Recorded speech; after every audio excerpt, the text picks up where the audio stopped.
जय श्री राम दोस्तों, स्वागत है आप सभी का सनातन धर्म यात्रा में। दोस्तों, पिछले वीडियो में आपने श्रीमद् भगवद गीता के 12वें अध्याय के 10 श्लोकों को सुना और समझा। अब आइए चलते हैं श्रीमद् भगवद गीता के 12वें अध्याय के 11वें श्लोक पर। इसमें लिखा है, अथयदप्यो शक्तो वशी कर्म मध्योगमाश्रिता सर्व कर्म फल त्यागम तथा कुरु यतात्मवान। अर्थात यदि तुम इस अभ्यास योग को करने में भी अक्षम हो तो मुझमें समस्त कर्मों के अर्पण रूप योग का आश्रय कर संयत चित्त से समस्त कर्मों के फल का त्याग करो। उसके बाद 12वां श्लोक है, श्रेयो ही ज्ञान अभ्यासा सज्ञानाध्ययन विशेष्यते ध्यानात् कर्म फल त्यागश्च गच्छन्ति अनंतरम। अर्थात क्योंकि अभ्यास से श्रेष्ठ है ज्ञान मय बुद्धि निवेश। इस संदर्भ में कथित ध्यान प्रतिपादक शास्त्रानुशीलन मनन इस ज्ञान की अपेक्षा मेरा स्मरण रूप ध्यान श्रेष्ठ है। ध्यान से कर्मफल त्याग होता है, अर्थात स्वर्गादि सुख और मोक्ष की आकांक्षा नहीं रहती है तथा त्याग के बाद शांति प्राप्त होती है। उसके बाद 13वां और 14वां श्लोक है, अद्वेष्टा सर्वभूतानां मैत्रा करुण एव च निर्ममो निरहंकार समदुख सुखा क्षमी संतुष्टा सतम योगी यतात्मा दृढ़ निश्चया मय प्रत मनोबुद्धियो मध्यक्त श्यामे प्रिय। अर्थात सभी भूतों के प्रति द्वेष रहित मित्र भावपन्न कृपालु पुत्र कल त्रादि में ममता शून्य देह आदि में अहंकार शून्य सुख तथा दुख में संभावपन्न क्षमाशील सर्वदा प्रसन्न चित्त भक्ति योग युक्त संयत इंद्रियों वाले दृढ़ संकल्पवान और मुझमें मन बुद्धि अर्पण करने वाले जो मेरे भक्त हैं वे मुझे प्रिय हैं।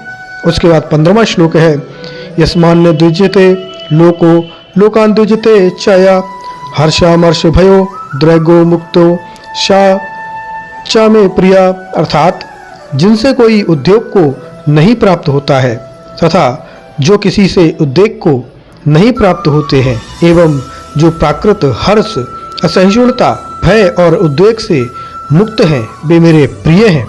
उसके बाद 16वां श्लोक है, अनपेक्षा शुचिदर्श उदासीनो गंतव्य था सर्वारंभ परित्यागी यो मध्यक्त सामे प्रिया। अर्थात व्यवहारिक कार्यों में अपेक्षा शून्य पवित्र निर्गुण अनासक्त उद्वेग रहित एवं भक्ति प्रतिकूल समस्त उद्यमों में रहित मेरे जो भक्त हैं वे मेरे प्रिय हैं।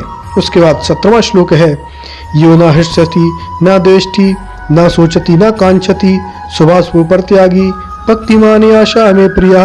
अर्थात जो लौकिक प्रिय वस्तु के प्राप्त होने पर हर्षित नहीं होते हैं और न अप्रिय वस्तु के प्राप्त होने पर द्वेष करते हैं, जो प्रिय वस्तु के नष्ट होने पर शोक नहीं करते हैं और अप्राप्त वस्तु की आकांक्षा भी नहीं करते हैं, जो पाप तथा पुण्य दोनों का परित्याग करने वाले हैं एवं जो मेरे प्रति भक्तिमान हैं वे भक्त ही मेरे प्रिय हैं।